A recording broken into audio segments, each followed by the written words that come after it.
বন্ধুরা, আশা করব তোমরা সবাই ভালো আছো। আজকের তারিখ হলো 19/9/2025 আর দিনটা আজকে শুক্রবার। আর ঘড়িতে এখন সময় বাজলো সন্ধ্যা 6:35। আমি চলে এসেছি বজবজ বালিঘাটে, যেখানে সব প্রতিমা বিসর্জন দেওয়া হয় এবং আরও একটি প্রতিমা, বিশ্বকর্মা প্রতিমা চলে এসেছে। হুগলি নদীর বুকে ভাসান দেওয়া হবে এবং তারই একটা পূর্ব মুহূর্তের ছবি আমি তোমাদের সামনে তুলে ধরার চেষ্টা করছি। আশা করছি ভিডিওটা তোমাদের ভালো লাগবে। ভালো লাগলে অবশ্যই তোমরা মন্তব্য করে জানাবে কেমন তোমাদের ছবিটা লাগছে।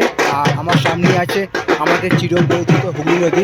এখন সেখানে চলছে ভাটা, দুপুরের দিকে জোয়ার ছিল এবং সেই যে প্রতিমা বিসর্জনের পূর্ব মুহূর্তের ছবিটা আমি তোমাদের সামনে তুলে ধরার চেষ্টা করলাম। তো সবার জন্য আন্তরিক শুভেচ্ছা ও ভালোবাসা রইল। তো এরকম সব সুন্দর সুন্দর ভিডিও নিয়ে আসবো তোমাদের কাছে, তোমরা আমার পাশে থাকবে, এইটুকু আমি আশা রাখলাম।